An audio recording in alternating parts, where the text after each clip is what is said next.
All right. Hello, everyone.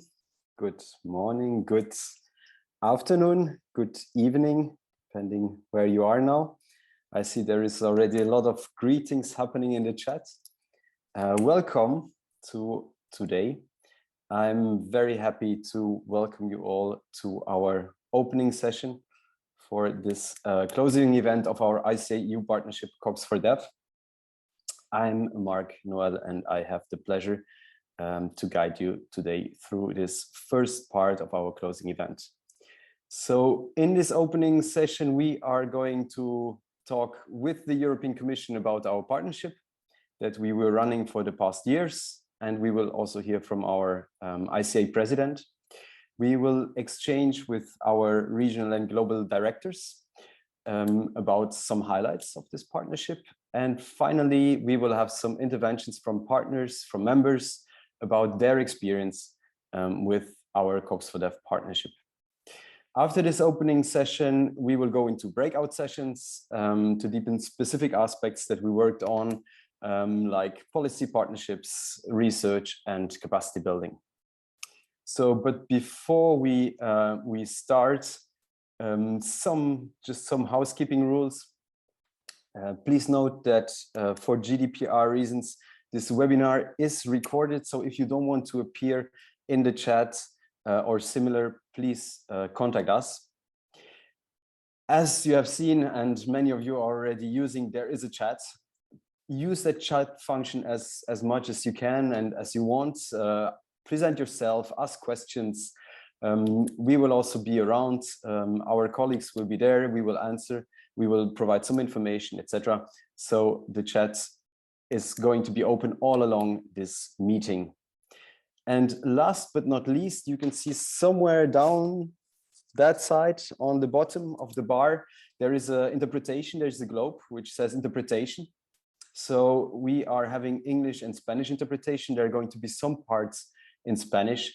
So please use the simultaneous translation interpretation if need be. All right, well, today is indeed the closing event after 5.5 years of our ICA-EU partnership COPS for Dev. 5.5 years with hundreds of activities that we implemented. And this is what we're going to look at today. We are going to look a bit back. We are going to look a bit forwards, and we're going to talk about what has been our experience with COPS for Dev. Of course, the partnership doesn't fall from the sky. So we were extremely pleased that the European Commission opened the door for dialogue and close collaboration with us, with the cooperative movement and with cooperatives as a specific actor. It all started also already a while ago. For those who have been around, it's since 10 years that we are having a dialogue with the European Commission, which resulted in a very, very first recognition of the cooperative model in EU policies on international development 10 years back. And from that moment, actually, we were there and we didn't leave anymore. So we are extremely pleased to see that today, 10 years later, the cooperative actor is actually mentioned, recognized, acknowledged in EU policies on international cooperation. And even in just to give one example, one of the last major policy documents has been the Consensus on Development from 2017, which is signed by the three main EU institutions, the Council, the Parliament, and the Commission.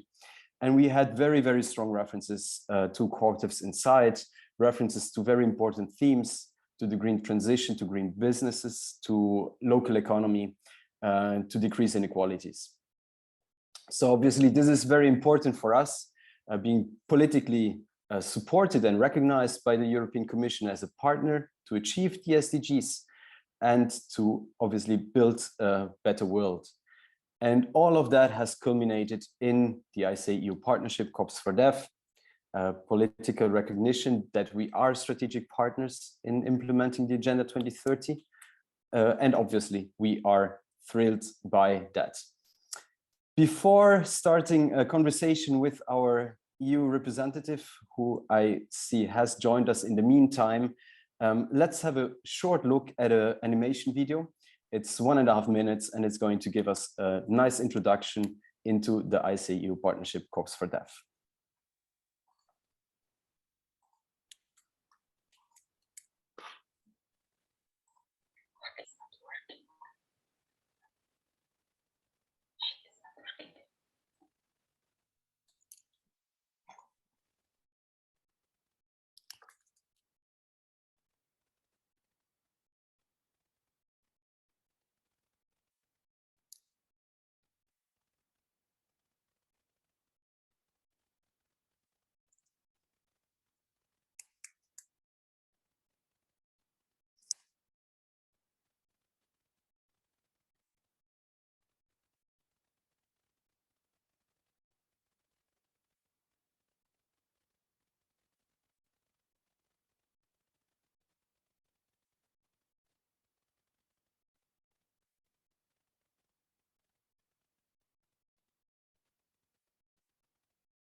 Hello, it seems we had some technical issues for some.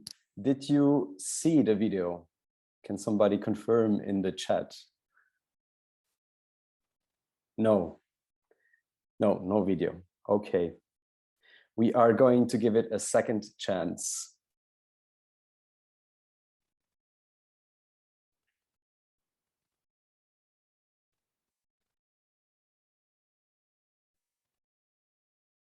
Mark, what about now? Yes, perfect. Let us tell you a cooperative story. A story about people, empowerment, partnerships, and international development. As people-centered businesses, cooperatives are owned and run by their members, who have an equal say in what their organization does. Cooperatives are a tried and tested model in international development, enabling people around the world to take control over their livelihoods. Strengthening cooperatives is, therefore, an established way to empower people and local communities, putting people before profit. In March 2016, the International Cooperative Alliance entered into a partnership with the European Commission, ushering in a new phase of collaboration on strengthening the cooperative movement as a key actor in international development. This partnership is called Co-ops for Dev. The ICA works in partnership with its regional offices based in Brussels, Nairobi, San Jose, and Delhi. They implement the activities in collaboration with member organizations, civil society, international institutions, and the EU. Co-ops for Dev initiatives are based around 8 work streams, reflecting a diversity of topics and objectives. Here are some of them. An online platform providing key information on cooperatives and legal frameworks around the world. The Global Youth Forum. inspiring co-op stories brought to us by aroundtheworld.coop documentaries, and much more. Let's keep on working to build a people-centered world that leaves no one behind. For more information, please visit www.coopsfordev.coop.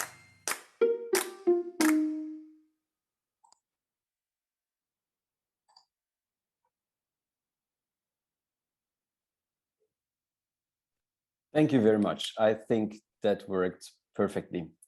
What would be a Zoom meeting without any technical problems, right? So I'm pleased to welcome Madame Marlene Holzner. She is actually the head of unit G2 of the European Commission, DG International Partnerships.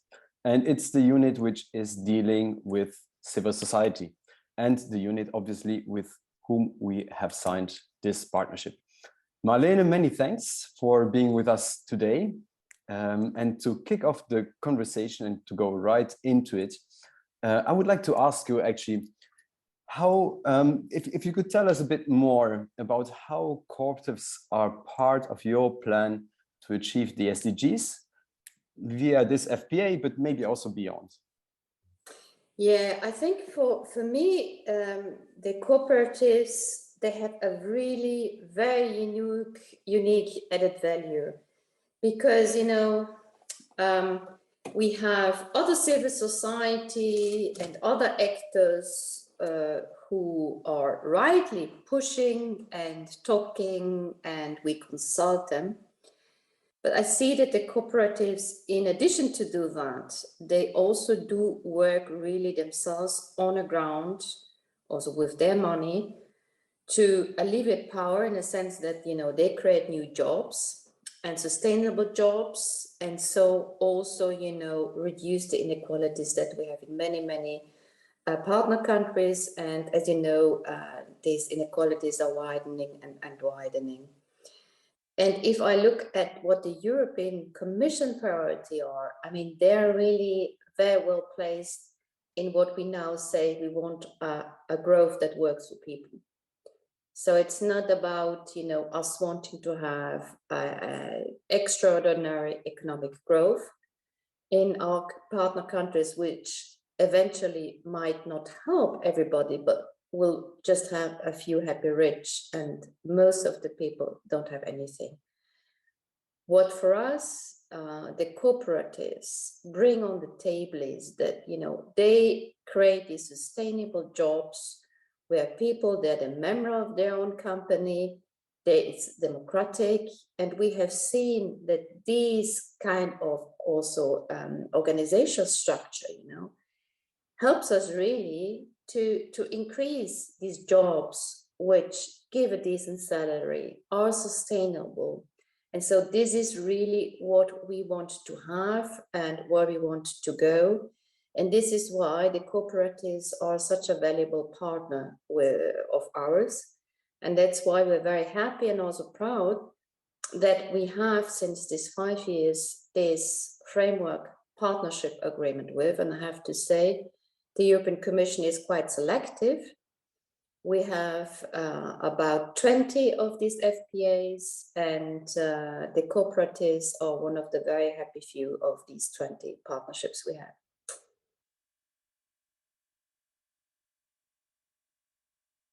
Thank you. You mentioned actually being selective indeed, but a part of being selective, we have also been audited quite in a quite detailed way by yourself, right? We had 3 audits actually commissioned by the European Commission during these 5.5 years. And we were very pleased that we reached on most indicators, actually all 27 out of 28, we reached the maximum scores. So my question to you would be, according to you, what makes actually the ICA, what makes the cooperative movement a good strategic partner? And if you think about our collaboration of the past 5.5 years, what maybe comes immediately into your mind where you would say like, oh, this is something actually from your partnership that I specifically appreciated? Yeah, you named it correctly, strategic part. Let's say what we see it. So it's basically 2 partners going strategically in the same direction. And we see that very much in our way, trying to alleviate poverty and also, to reduce the inequalities. If I need, or if you ask me to give you examples, what, really strike out, I think one is especially good that you looked into, what are the legal base for the cooperatives in our partner countries. That is a good starting point, because we want that you are taken seriously, can work in the partner countries, and are also recognized by our delegations. And this, I have to say, it was even a best practice, because following your example, we do now the same for the foundations, because they have a similar problem. So this chapeau, very grateful for that work. But also, what you did for the youth, I think about the youth summits. I think about also your academy, the COP Academy, the COP TV, where you have, the access to educational material, which is really free to others. The work you do also on gender and digitalization. And for me, I would say for the next framework partnerships we would like to sign for the next 7 years, it's this very concrete capacity building for the members, which will be the most important thing, I think, for the next 7 years. Why? Because we have seen, yes, it is good advocacy at EU level, about international level, but what we also can see is that, unfortunately, many national organizations which are part of international organization, for one way or the other, they lack the capacity. So either it is that you help them with financial resources, but also technical capacity. So this, we think, is a very strong feature of your organization. And that is exactly where we would like to go, even more focused in the next few years.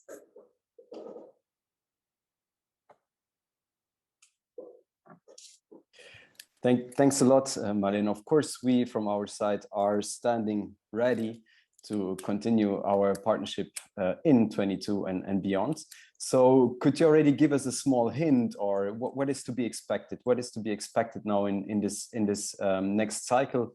And also maybe briefly, because you mentioned the work in the countries. Obviously, there is now a new program, so this has a big impact on the EU delegations' work, and it's also something we tried strongly to promote during our last FPA, to build that bridge between our national members and EU delegations. So what would you say actually can we expect as a cooperative movement in the next cycle? Yeah, I think we have seen quite a shift in the 7-year program, and this whole amount, and this program is the Wiki Global Europe. And the big shift is that it was said the money is better spent and managed in the partner countries and not in the headquarters in Brussels from me and my colleagues. It means, as a consequence, that if cooperative, and if it is recognized as a civil society in a partner country, can also call be part of this call for proposal and go to delegation and say, hey, I can also do this project. That is becoming more important, because there's less and less money spent here in Brussels level. So Mark can get money from a very specific pot, which I'm managing. But the overall majority of the money spent there, where the delegations, our offices in the partner countries, they are in the lead. And this is why we believe, for all our organizations which are partners or other civil society, it's more and more important that they have a foot in the country and they enter into this dialogue with our offices. We, of course, we do what we can to introduce them, and we do know that in the past there have been problems with US cooperatives, but we have similar problems with local authorities. And there is me, my team, who helps you to get in. But what we also need is, you need to have an informed kind of dialogue with my colleagues. And there, of course, if there is an input from Mark's team, or also via me, what is going on and when to talk to them, then it will be a successful team. So we need to have in Brussels, but there must be also, you know, a base there in the country, because it's not done with one phone call, but, you know, several meetings. That's why also in the financial part of this partnership we have with you and with the others, we wish really, or we think the best is to have a trickle-down effect from the international headquarters down to the country, because there is now the money. So that becomes more important than it was in the past. Thank you very much. Maybe a last one, because we talked now a bit about projects and programs, but obviously before projects come policies. And how would you think actually in the upcoming period can we best as a strategic partner, I mean, we have worked closely now together, but also in the future, can we best contribute to EU policies tackling inequalities, but also those which are now very, very strategic priorities, namely youth and gender? I think you can come in, I think, with all your experiences on the ground in all these different fields, because you're working everywhere with your cooperatives. Huh? As you know, Mark, he is a very active member in our policy forum for development. I think that there you can even have a more intense input in what we call the PFD 2.0. For the moment we had, or this year we had many consultations on big topics and on the way how we spend it internally. But what we would like to do in the future is to have working groups where they can informally come in and discuss things. And one of the big topics, I think, in the groups I'd like to bring together is this economy that works for people. And there I could see that you are a very natural candidate for that.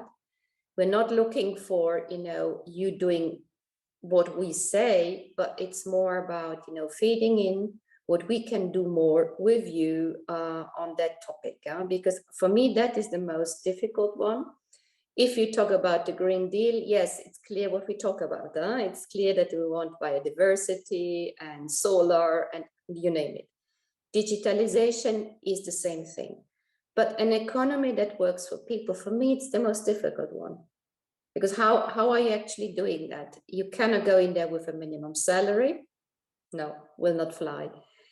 You cannot go in there really saying it must be a negotiation of the social partners, the trade unions, and also the other ones, because most, for example, in Africa, you don't have that, you know, the informal sector is the biggest one. So how to create, you know, jobs which, you know, give the people enough money to live on that, you know, it's a very difficult question. I mean, the question easy, but the answer is very difficult. So I could see around this kind of informal sector that there's a lot we can do together. And from this working group, I'm sure that new projects and new ideas will come out. And there I can see, you know, a very, very strong foot of yours and competence to be in there. Thank you very much, Marlene. Thank you very much for these hints and also these insights. We are, of course, from our side, very much looking forward to continue our collaboration today, tomorrow, and in the next years. Thank you very much. We are going now to listen to our president, Mr. Ariel Guarco. Unfortunately, he cannot be with us live today. He's up in the sky. He's sitting actually on a plane. It's his first visit to members since the COVID crisis started. So we are wishing him very good encounters, but he sent us a video message. Let's listen to Ariel Guarco.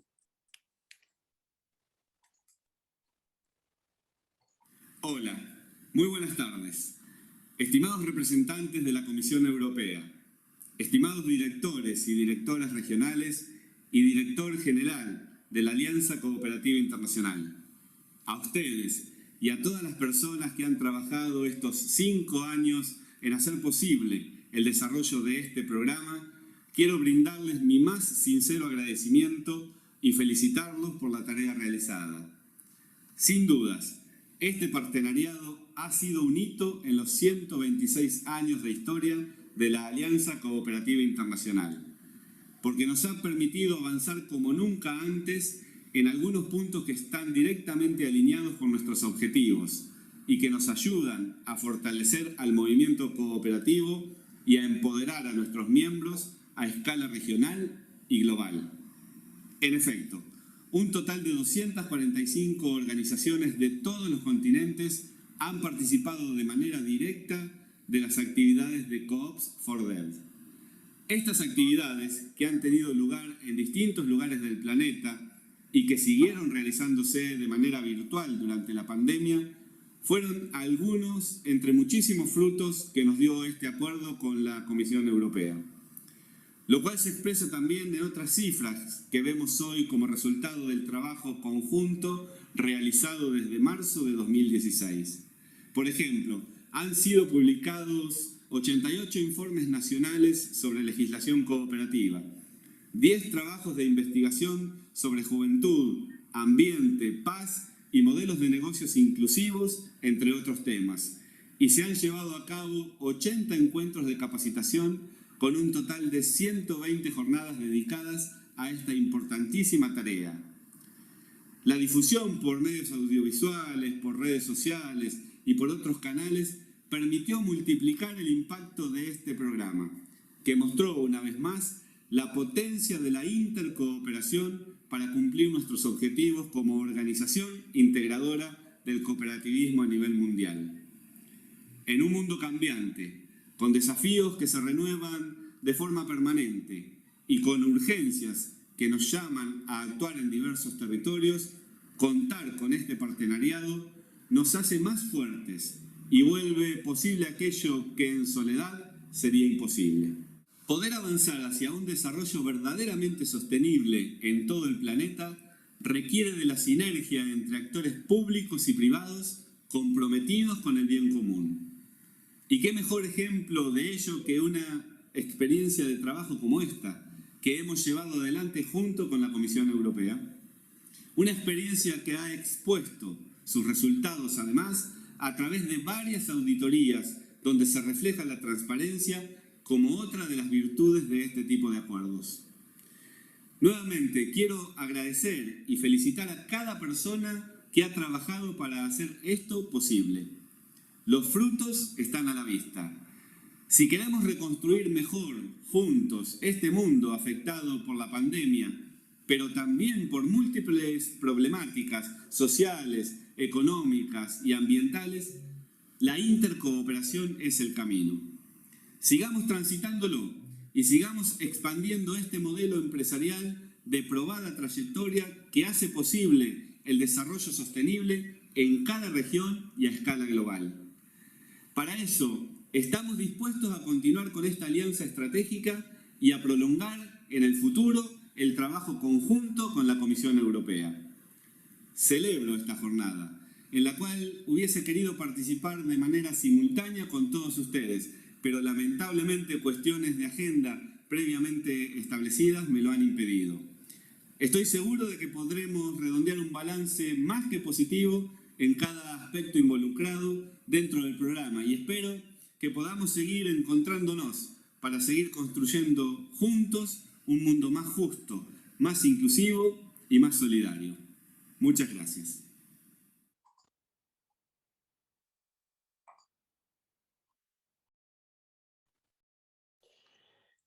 Many thanks, super. We heard actually from Ariel's speech, we heard he talked about a few of the highlights. This is what we are going to discuss a bit further with the regional and global directors in the second segment. I want to say thank you very much again, Marlene, for joining this first panel, and to Ariel virtually, sending greetings out to the Asia Pacific region. Thank you very much, and of course, very happy. Stay with us. We have now a nice discussion and exchange with our directors from the different regions and the global office. But before we go into this exchange, let's share with you actually just a few pictures from what happened these last 5.5 years to give you a bit of an idea. We read usually a lot about it, but sometimes it's also nice to just see 2-3 pictures with people and not necessarily only behind a screen or in a Zoom meeting.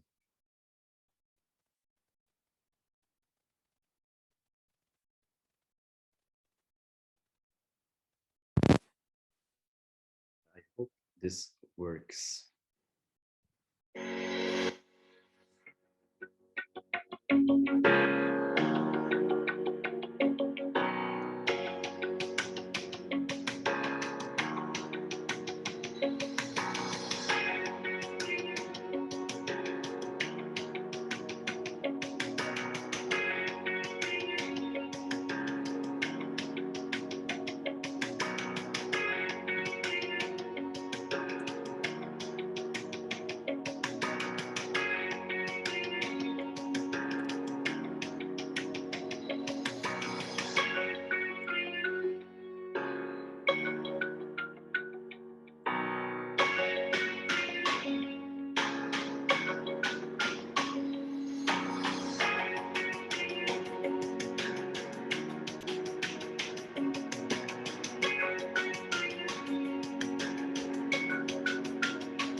Okay, if technology works, or rather if I'm doing things correctly, we should be back and now joined by Mrs. Agnes Matis, Director of Corps Europe, Cooperatives Europe, Mr. Danilo Salerno, Director of Cooperatives of the Americas, Dr. Sifa Chioge, Director of ICA Africa, Mr. Baluayer, Director of ICA Asia Pacific, and Mr. Bruno Rulands, Director General of the ICA Global Office. And it's working perfectly. Everybody is with me. Fantastic.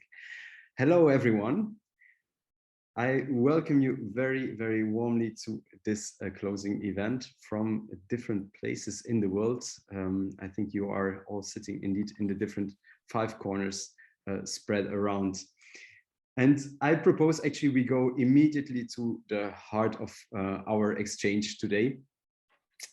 We mentioned it already in the speech of Ariel at the introduction, but also now in the pictures we saw. We implemented actually many activities over these past 5.5 years. Of course, many great activities could now be mentioned, but and that is going to be my first question, and I'm going to direct it to you, Sifa. If you think about spontaneously one of the activities which would come spontaneously into your mind, because it really was a game changer, or it had a good impact, and why would you mention that specific activity? Yeah, thank you very much, and hello everyone. Talking about all the activities were very important for us, but one single one, if I have to pick one, I will pick capacity building of the staff under the institutional strengthening objective. Why? It's because this particular program came at the right time in Africa. This is the time 80% of the human resource was either interns or volunteers. And they had come fresh from the university. So it was their very first job. They needed capacity building. They needed a lot of mentorship and hand-holding, which we did not have time for because first we were very few and trying to cover the whole of the continent.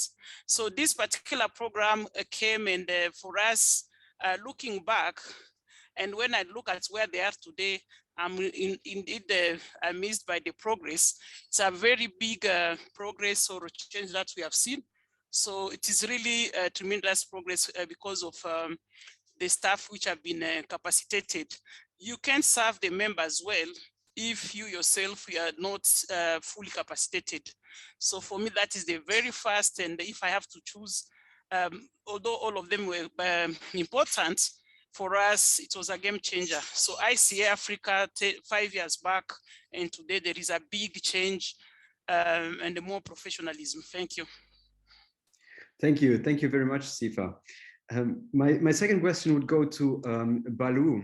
We have had actually, we talk very often about it, about the cooperative model being important, being so widespread in the world, but still we are also facing a reality of many people still not knowing or not having heard about the co-ops, and also very often in universities or young people who start an enterprise, and cooperatives are not yet necessarily an option that comes naturally in their minds. So how would you say actually this FPA or this partnership with the European Commission has supported the raising of visibility of the cooperative model in the Asia Pacific region?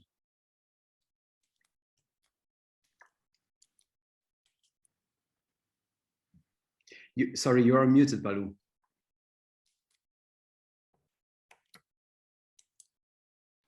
Okay, can you hear me now? Perfect. Okay, thank you, Mark. And let me begin by congratulating you and the entire COPS for Dev team for the fantastic job you all have done over the past 5 years.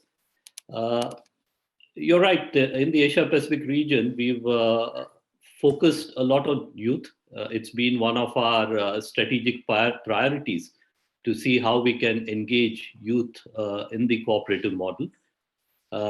And many of the activities that we've done have been more to show to youth that cooperatives also are fall in line with what their interests are. It's not something archaic or it's not something rural, but areas where they can actively engage in. And so we've had coopathons, which bring together cooperatives and hackathon together. So we've organized coopathons where we got young people to come up with solutions which look at using technology and how cooperatives can be part of it. And we've had overwhelming response, both for our physical and our online events. We've also organized youth summits where we brought youth together. And one element of that has been what we call the co-op pitch, where youth come and pitch their ideas in terms of what they would like to do when they want to start a cooperative, what kind of needs are they addressing in their community, and how they can come together. So again, we've had a pretty good response to the co-op pitches. So what we've done is organize events, bring them together, provide them platforms, and hear from them. I think that's important, to listen to what youth have to say, what they see are the issues, and how they would like to engage. So we try to do it as a two-way process. And so across the region, all the way from the Palestine and the Middle East to the Pacific Island countries, we've seen youth become more engaged, participate. And so I think that's the way in which we've looked at youth inclusion, raising visibility, and engaging them with cooperatives. Thank you. Thank you very much, Balu. Indeed, talking also about youth has been one of the themes that we looked at much closer in a study which we published actually just a few months ago, analyzing the relation between youth and cooperative entrepreneurship in 20 countries and on different thematics. But research actually has been one pillar, also one work stream, one important work stream of this ICAU partnership, COPS for Deaf.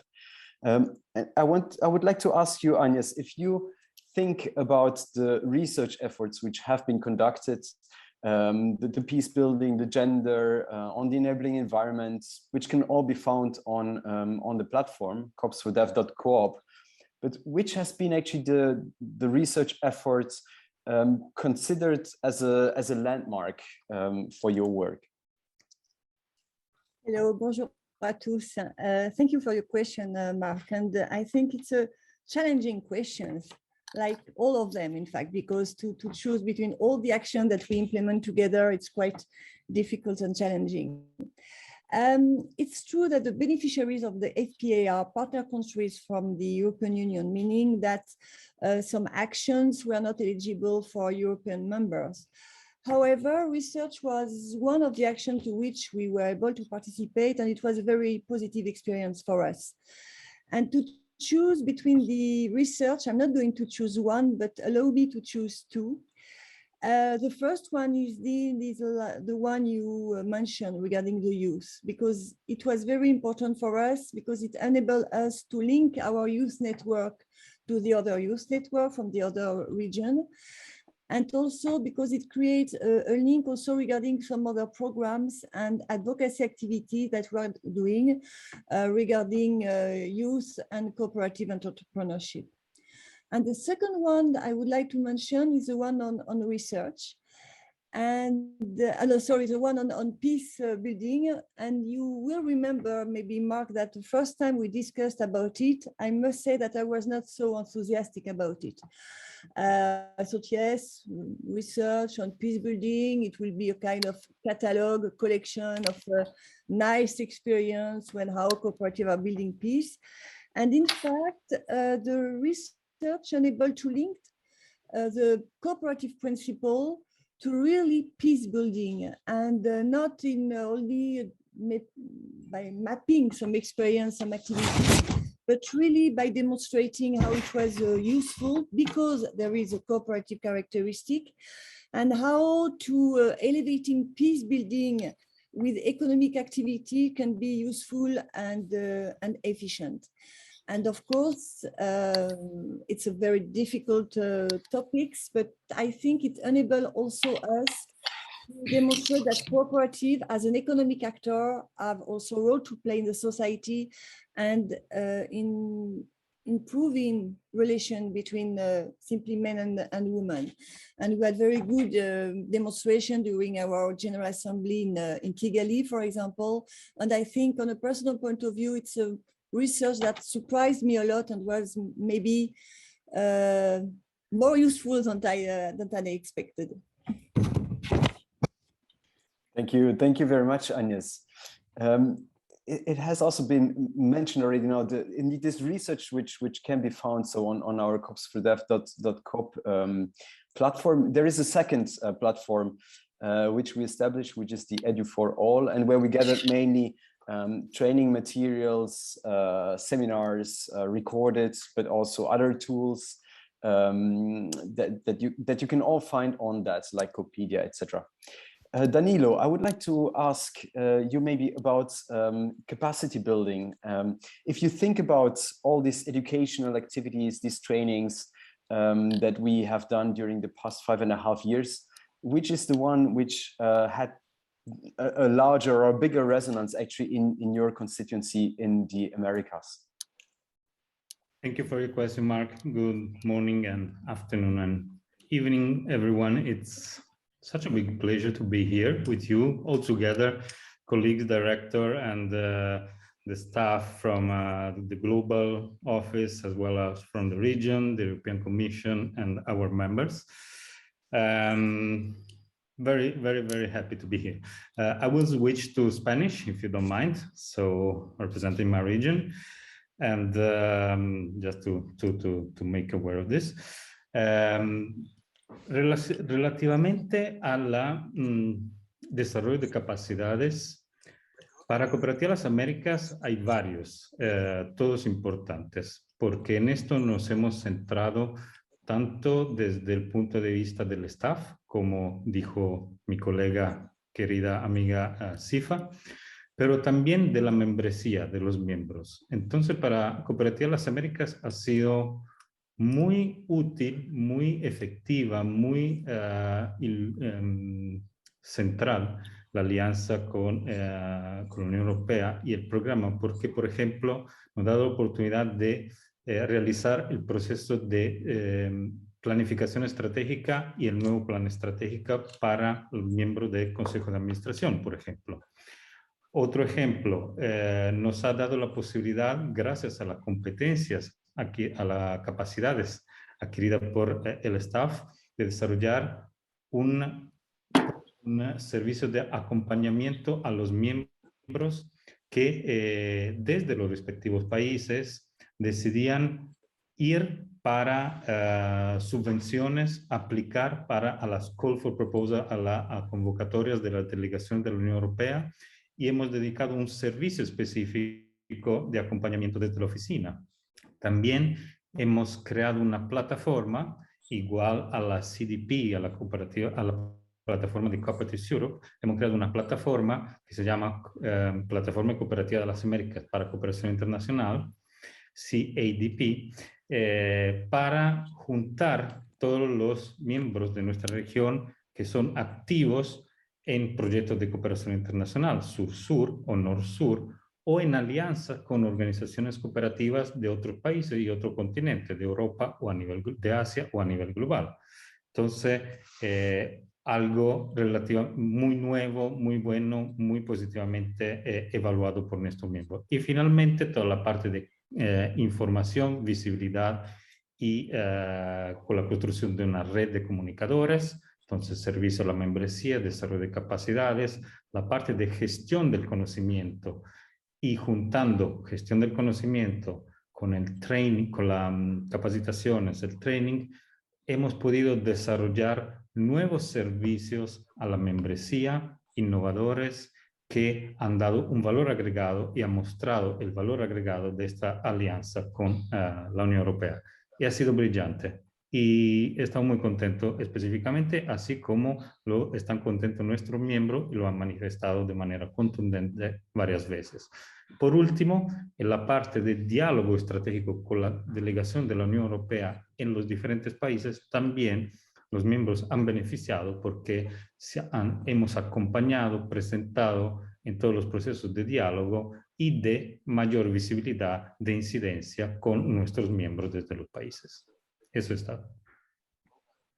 Thank you very much, Danilo. As we are having now this discussion, of course, there is, has been also mentioned in the beginning, there is the aspect of cooperatives as being a specific actor in international development. Bruno, my question to you would be like, why this cooperative model, to have actually the cooperative actor, why is it important? And why this partnership and considering co-ops as a specific actor is important and can bring really an added value into development processes. Thank you, Mark, and hello to all. I'm happy to be here with all of you today. Well, first of all, I would like to say that, I mean, this partnership has put the sustainable development strongly on the agenda of the cooperative movement. It was there already, but it has really reinforced this component in the agenda of the cooperative movement. And it happened just at the moment in which the Agenda 2030 period started. So that's also very significant. And it has really had an impact on the strategic planning of the ICA itself.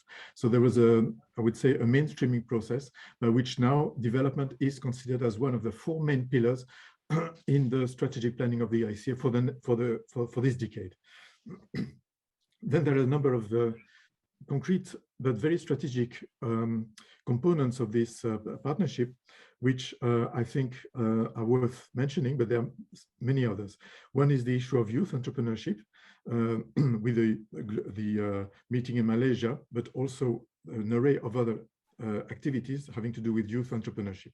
I would mention the issue of the recognition that the regulatory environment is fundamental in order to keep cooperatives as a specific actor in development, the issue of training on development issues to the members, and in particular on projects and with the European Union delegations, and the issue of partnerships both inside the cooperative movement, so among the development agencies, and with outside organizations, international organizations, civil society organizations, and so on.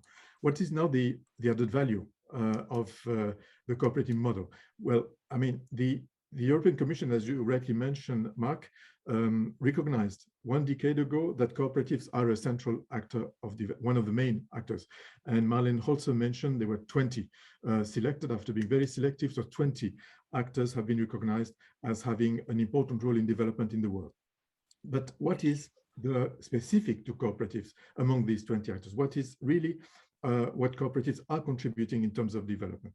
Well, I think that in this field, I would say that 3 things. First of all, the fact that cooperatives have a specific business model that in which they address people's specific needs, and usually very key ones: production, work, credit, insurance, I mean, very daily necessities, health, so very specific necessities, but they do so by a combination of being enterprises and being civil society organizations at the same time. And this is completely, I would say, unique kind of mix and business model. The second thing is that they produce local outputs, like through these needs that they satisfy, but also impact. So not necessarily their own outputs, but the impact on public goods, like that are generated in terms of employment, indirect employment, capital invested in the communities, community services, reduction of inequalities, including in gender inequalities, and even infrastructure in many cases. So that's the second aspect. And the third aspect is that it's not only a local actor, and that's very important. So we are articulated from the very local to the global. And in the middle, we have the subnational, the national, the continental level. We have the sectoral and intersectoral levels, and all that combines in creating, let's say, a coherent global actor for development, from the local to the global. And so we can work in the framework of subsidiarity. So whatever can be done at a more local level should be done at a more local level, but at the same time, we can also do the coordination work at, let's say, at higher geographical levels. That's what I think are the main characteristics by which you could say we are a specific actor of development. Thank you very much, Bruno. I see actually time is running, and it's really a very interesting exchange. So maybe I will just drop a last question, and whoever would like to add a sentence or two, please feel free. If you, we have had now this 5.5 years of being a strategic partner of the European Commission, what would be, according to you, if you could tell one argument or one specific added value, which is crucial and which we are going to bring to the table for continuing being strong partners for the European Commission as cooperative movement, what would that be? I launch it to everyone. Whoever would like to say 1 or 2 sentences, please feel free. Mark, can I step in? Please. Yeah, I would say Marlene in her address had mentioned about the importance of jobs. What I'd say is cooperatives go beyond that. They give ownership and help people create assets. So I think that's one big reason why the cooperative model should be promoted across. Thank you, Balu. I hand over to Agnes. Yeah, I think the main objective that could have the second FPA, being a very pragmatic woman at European level, will be to go on to support our network of development platform, CDP, because I mean, it's really for us an operational tool to include all the external policy within the activities of our members. Thank you, Agnes. I hand over to Sifa. Thank you very much, Mark. Mine would be more about now capacity building for our members. In the first phase, we did, like I said, benefit and focused more although the members were also touched more on the strengthening the institution. So definitely now our members, because remember we get our work done on the ground through our members, and this will be the main added value. Especially because now the visibility that we have been looking for, partnership, collaboration with the different stakeholders, governments, name it, other NGOs, our members, because this particular part, the first partnership which is ending today, has already helped us to achieve the same, though we can still, there is still room for improvements, but largely that has been achieved. So basically now we can ride on the same to be able to scale up our activities in terms of capacity building for our members. Thank you. Thank you, Sifa. And I see a last hand raised from Danilo. Gracias, Marc. Yo creo que es porque mi argumento principal es porque la alianza con la Unión Europea es un ganar-ganar, un win-win situation. Por dos argumentos. El primero es esta subsidiariedad que nos recordaba nuestro director general Bruno. La Unión Europea es el mayor donante partner para el desarrollo a nivel global y la ICA y sus regiones, sus oficinas regionales, son un actor global hecho por organizaciones centradas y empresas centradas en la persona que tienen capacidad de aterrizar a nivel doméstico, a nivel nacional, a nivel de todos los países, todo lo que es la creación de trabajo digno y la representación y diálogo político para implementar con las delegaciones de la Unión Europea las directrices globales desde Bruselas. Y el segundo argumento es el concepto de partnership, de alianza en sí. Y yo veo una característica común entre la Unión Europea y sus delegaciones y la ICA, la Alianza Cooperativa Internacional y sus regiones, que es la capacidad de construir resiliencia y estabilidad a través de servicios económicos, de empresas participativas, a través de assets financieros sólidos, a través de capacidad de diálogo con otros actores en territorio. Esto es natural y sería un ganar-ganar para ambos. Muchas gracias, Danilo. And I hand over to Bruno. Yeah, thank you, Marc. Just to say that I think that the big added value, just to make it in, let's say, to encapsulate it in one sentence, we that we are coming with a model, a global model, a model which is unified at the global level, which on the one hand addresses key needs of the people, and at the same time empower them. And I mean, I've been working on I started my career in development projects on the ground in the 1970s.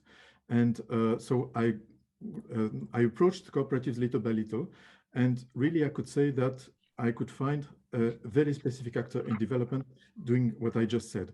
This is something absolutely unique, this combination of addressing needs and empowerment through an economic enterprise. Thank you very much, Bruno. And thanks to all of you. Thank you, Agnes, Sifa, Danilo, Balu, and Bruno. Thank you very much for your time and for sharing your highlights, experience, etc. with this dynamic and fantastic partnership we are having, or we had with the EU. Thank you very much. And for all of you who are interested in learning more about highlights of this partnership, the Corps for Deaf partnership, we launched just yesterday the storybook. One of my colleagues is now going for sure to put the link in the chat. I'm going to quickly share my screen. It is actually a storybook in form of a PDF. It's completely interactive, so you can click yourself through. It jumps automatically. For example, if you would like to see what's happening in workstream number 5, you click on 5 and you arrive there. And it's having actually all the highlights that we did during this FPA, during these 5.5 years, with the necessary links to documents, to training material, to tools, to online platforms, to articles, to research publications, etc. So all of this can be found in this publication. It's just out since yesterday. So I strongly encourage you to have a look at the storybook. We are now coming to the last part of this day, and we thought actually it is great that we are having a discussion and an exchange with the European Commission and also between us, between the cooperative movement. But it would be great also to hear a bit more from some of the partners, from some of the members that have worked closely with us in these last 5.5 years on the implementation of this partnership.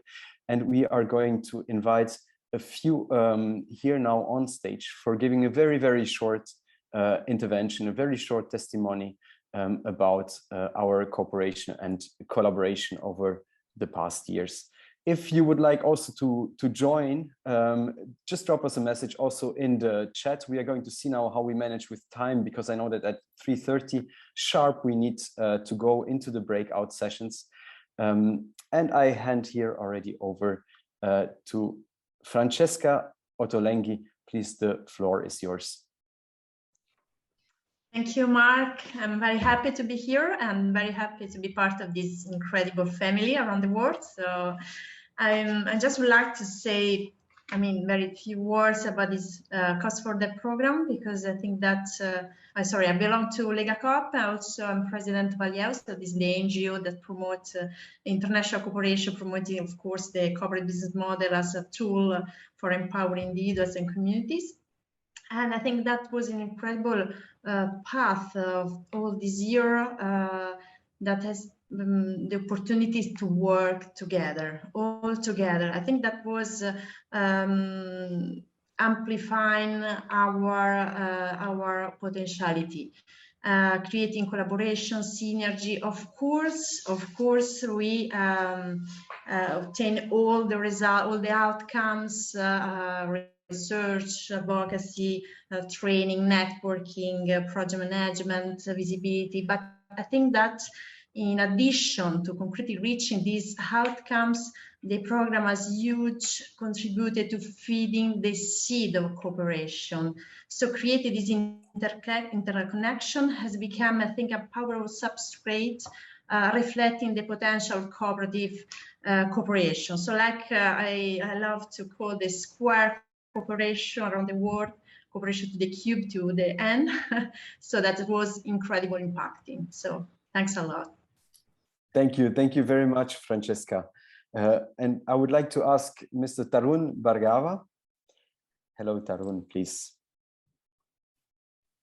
Hello, Mark. How are you? I'm very well. And you? I'm good. And thank you very much for giving me this opportunity to share the platform with one of the best operators and the people who are very active to promote the cooperative movement. And I still remember when we have just formed this Corps for Dev. It's part of the ICA EU project. And many thanks to Bruno, Agnes, Danilo, Sifa, Balu, Mark, yourself, Georgia, and Santosh at that time, who was there in ICA Asia Pacific, and Mohit taking over in our region. So I still remember, and the way it has evolved from the nascent stage to what we are today, I think many people have contributed for this forum. And we had some knowledge exchanges, we had some exchange of best practices and what cooperatives are doing all across, especially during the times of COVID. And you had those Tuesday meetings and sessions which made us interact, share the ideas for better cooperatives across the globe. I wish this continues and we have more of this, maybe in some renewed form after this post-COVID era, and we have some more virtual innovative ideas to share the best practices across cooperatives and for the issues like climate change, food security, and the health, especially post-COVID. Thank you very much. I wish all the best to the team members. I have not named all, and I know many people who are working behind the scenes, and all the best. And thank you, Bruno. Thank you very much for this new idea, which was, I think, a brainchild of Bruno, and a lot of it was contributed by him in this. Thank you, everyone. Thank you. Thank you. Thank you. Goes to IFCO, India. I would like to call Julia Masobrillo from the International Trade Union Confederation. Hello, Julia. Hello, thank you for having me. So I am really happy to be here with you. I could only listen to part of your exchange, but I have the feeling you're all very happy about the project. So I really congratulate for your work. I have to say that from the point of view of the International Trade Union Confederation, which I represent here, we have been working very closely with the ICA, and it has been a great pleasure. George and I used to say that we are partners in crime somehow when it comes to joint advocacy. I think we have many messages in common, of course, the decent work agenda, people over profit, business accountability, and we could work together specifically as far as the EU development cooperation policies are concerned. So we are together in the Policy Forum on Development, which is a key space of consultation, but we have also been working together on the negotiation of the new regulation of the EU on external action, the INDICI Global Europe.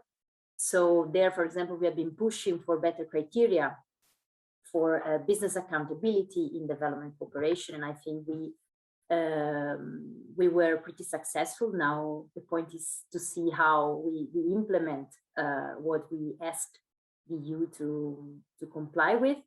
We have also been working together on the SDGs, in the monitoring of the SDGs, in the financing for development. And I was also asking some of our trade unions at the national level to which extent they work with cooperatives. And I was discovering that we also very much work together at the national level, which is where at the end of the day we can change things or not. So on my side, I'm very happy to be here. I'm very happy to share how fruitful and constructive our collaboration was and is with the ICA.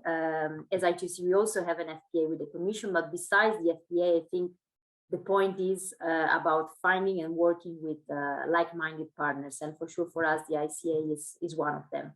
So my congratulations to you for the process, and I'm sure we will keep working together in the future. Thank you. Thank you. Thank you very much to Julia from ITUC. Thank you. And I hand over to Patrick, Mr. Patrick de Weltere from KU Leuven. Hello, Patrick.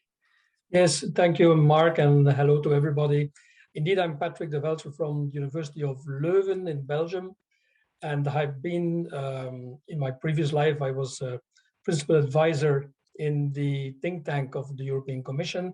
And prior to that, I was the president of the largest network of civil society organizations in the country, the Christian Workers Movement. I've been involved in the Cooperatives for Development program in several ways, and I found it extremely interesting and challenging, especially also because we are in an era of super globalization and in facing a lot of crises like the COVID crisis. And I think one of the most interesting and energizing elements of the Coop for Development program has been the openness it has created within the cooperative sector and the openness towards other actors. I was very happy to hear Julia, for example, from ETUC. And I think it helps the cooperative movement and all civil society organizations, by the way, to get out of their own bubble. And it proves that cooperatives can be very dynamic vehicles for social, economic, and sustainable development if they do not work in splendid isolation, but if they work together with other organizations and embrace a kind of a whole of society approach. So cooperation between cooperatives is important, but as important is to cooperate also with other actors, civil society organizations, CBOs, foundations, trade unions, employers organizations, social enterprises, etc. And to look at the way they can seize together opportunities and to find win-win-win operations so that everybody is winning, the different parties concerned, but also society as a whole, because we know we are all very concerned about what is happening with community at large. And I was very pleased, and I will end there, that this was also very much the spirit of the conference and the Congress in Kigali in 2019, where this whole of society approach has been embraced. And I think Cooperatives for Development was very much behind this whole movement and this whole effort to open up the doors and the windows to other actors and to invite them to work together with the cooperative sector. Thank you and very much for that, and congratulations, by the way. Thank you. Thank you very much, Patrick. Thanks a lot. We are moving across the ocean to Colombia, Maria Eugenia Perez. So please use the translation again if you need. Chair of the Gender Equality Committee, and please, the floor is yours.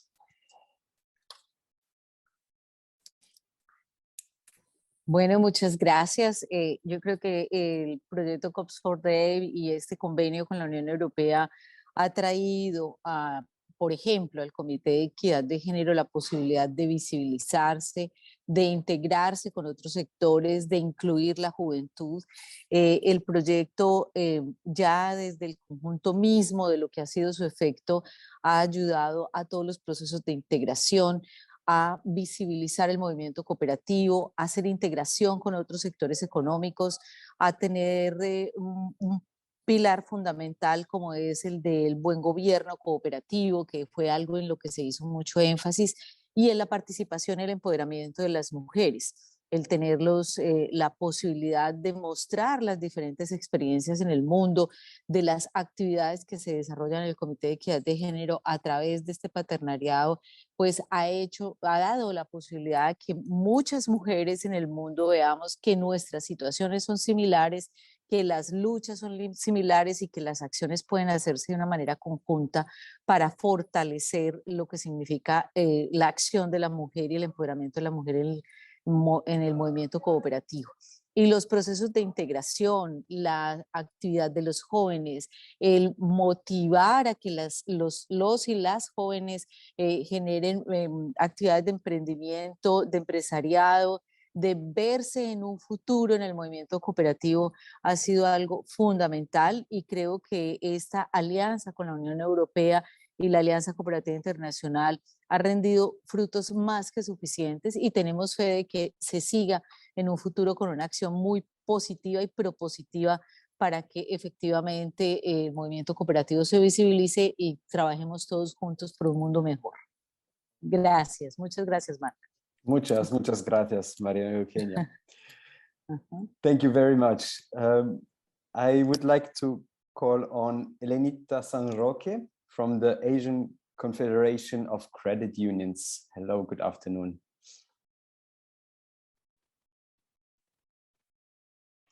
Good evening from, I'm speaking from Thailand, and thank you very much for having me.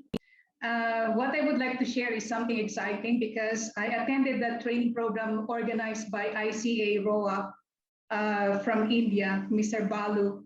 It was on climate action, and it was actually an eye-opener for us. The Asian Confederation of Credit Unions represents 48 million individual members of financial cooperatives, and it allows us, the training program allows us to deep dive on the opportunity in which credit unions can contribute to counter the impact of climate change. So what we did was a strategic visioning, and we created a guide for credit unions on climate action. It is something like a menu of programs that credit unions can wove into their products and services and into the operations of credit unions. So it's a menu of what are the climate programs that they can implement for the members, for credit unions, and for the community. What we see as a game changer for what we have done is that we included climate compliance as the 6 C's of credit. Credit unions is using 5 C's of credit in assessing loans, and we added 1, which is the 6th one, which is climate compliance. We also developed a do-it-yourself energy audit. It's not actually an energy audit, but it's a carbon emission audit for an individual that the credit union can provide to their members so that they can do themselves to assess how much carbon they are contributing to the environment. We also created the tool on self-assessment for waste audit for credit unions. Credit unions can now assess their waste audit in their credit union so that they would be able to identify how they will manage the waste that they are creating in their credit union. The most preferred management is that not to reduce and not to even recycle. The number 4 is the waste audit management of a business in case a credit union member is applying for loan that he or she will utilize for business. And number 5 is credit unions can offer green finance, their loan products, especially financing for renewable energy and businesses that reduce carbon footprint. And on number 6, ACU has created 30 credit union business solutions that are guides for credit unions to operate soundly and efficiently. And we will integrate climate action on those business solutions. So we are very grateful to ICA because without attending that training program, I think we will never ever think about it because credit unions are already very happy. They were saying we are doing climate, we are protecting the environment by tree planting. But I realized, tree planting is just one. It's not even deep diving to the opportunities that we can protect the environment because it has to come from an individual member or individual person in order to protect the environment. Every single and every smallest contribution means a lot. Thank you so much. Thank you. Thank you very much for sharing that experience with all of us. And we have, I think, Mehar with us, who is going to talk also about youth entrepreneurship. Mehar, can you hear me? Super. Yeah. Hello, Mehar. Hi. You can hear me, right, Mark? Perfect. Sure. Hi, good evening.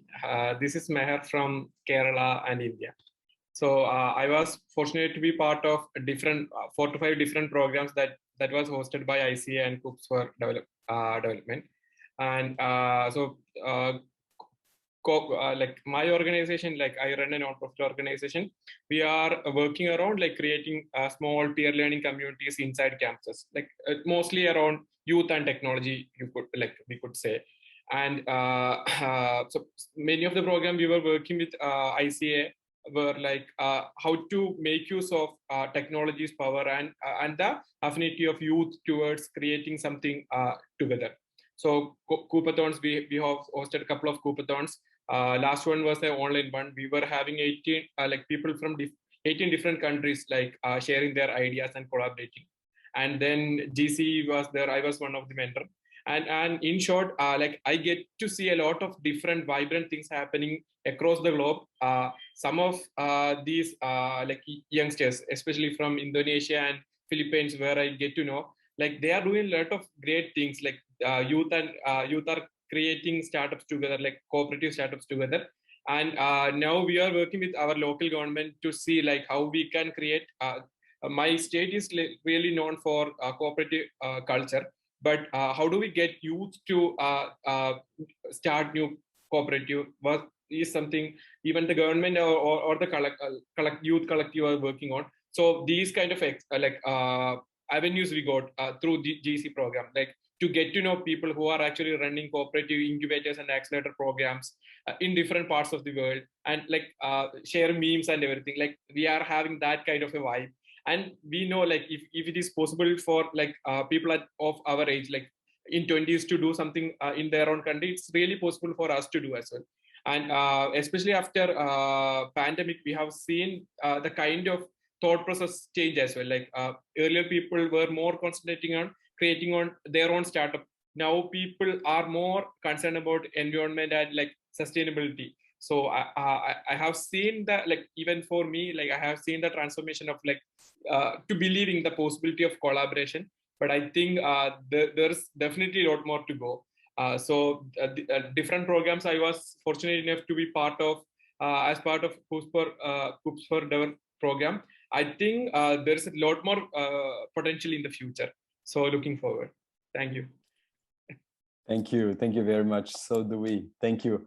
And we have with us as well Cécile Béranger from aroundtheworld.coop. Hello, Cécile. Hello, can you hear me? Yes, perfectly. Thank you. So yes, I'm Cécile Béranger. I'm a researcher at aroundtheworld.coop team, and together with Sarah, Andrea, and George, and myself, we would like to thank you for the amazing opportunity provided and all the work we have done together. And thanks to the partnership with the COPS for Dev, we had the chance to share our research with the wider society, because the main ambition of Around the World.coop is to bring research outside the university through video making that are more accessible by definition. And so the idea of the Around the World.coop team, so to document cooperatives around the world by using video and qualitative research methods, came to Sara and Andrea. So Sara Vicari is a researcher and Andrea Mancori, a video maker. And the main ambition was really to change the perception around cooperative and to share also research insights with the wider society. So thanks to the collaboration that we had and the partnership with the COPS for Dev, we had the chance to document cooperatives in Morocco, Rwanda, Nepal, Malaysia, Australia, the USA, and Costa Rica, and Brazil, Argentina, and then Uruguay. And then last year, we as a team have done a fieldwork video research in Poland. So really different cooperatives and different sectors, but the main ambition was really to share research insights with not only researchers, of course, on cooperatives, but also with cooperators. And once again, as part of the Around the World.coop team, we would like to thank you for this great collaboration, and we are sure that we will keep collaborating. Thank you very much, Cécile, and thank you for putting so fantastic pictures and audiovisual material on our co-ops. Last but not least, we are having a short contribution by Sergi from Fairtrade.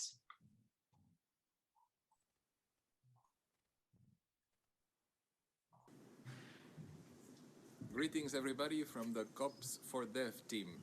This is Sergi Corvalan from the Fairtrade Advocacy Office. I could not be here with you today, but I wanted to share brief thoughts on our great collaboration in the context of your very exciting project.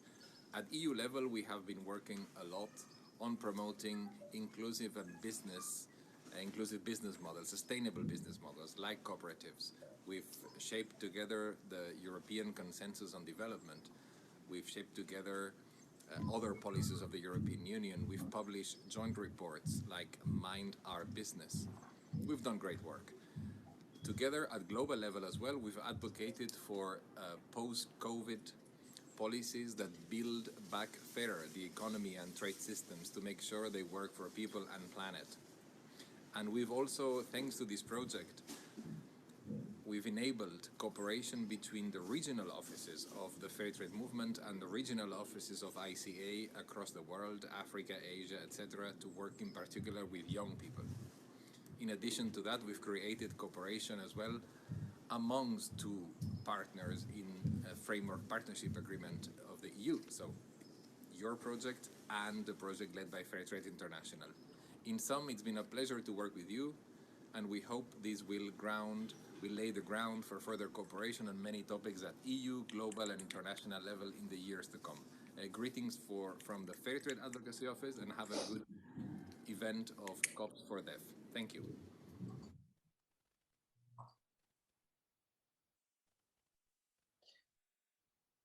Thank you. Thank you very much, Sergi, for sending us this video. Many thanks. We are coming to the end of this third section of the opening session. Many thanks to all for sharing your experience, and really big thanks for having been such great partners, and for this great collaboration we had during this last 5.5 years, this collaboration, this working together. I think that makes in the end the big dynamism of such a program. So indeed, we are coming to an end of this opening session. So I would like to take the occasion to thank, of course, especially the European Commission and Madam Marlene Holzner for having been here with us today for 1.5 hours, for having had such a nice conversation with you, and for the great collaboration over the last years, and looking forward to the future and continuing this great collaboration. Many, many thanks out to you. Of course, special thanks also to our president and to our directors. Thank you very much for this conversation and for providing insights on the program.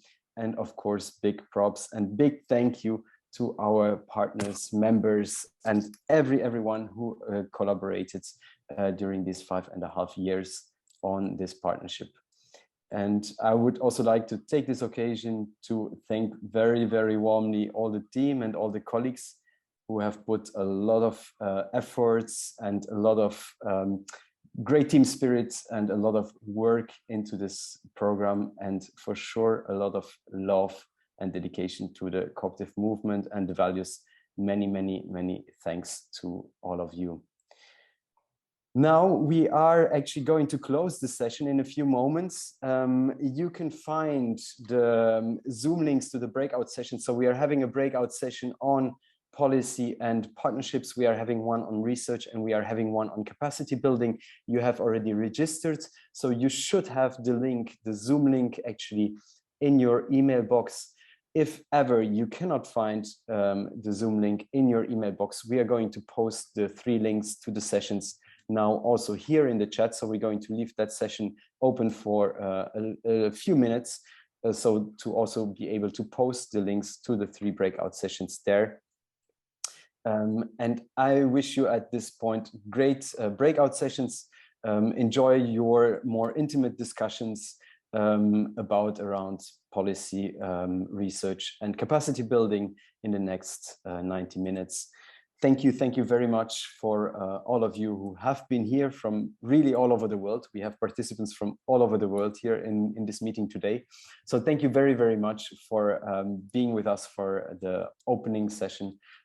I wish you all the best for the next 90 minutes, and thanks a lot for your participation, collaboration, and great cooperative spirits. Goodbye. I wish you a great day ahead.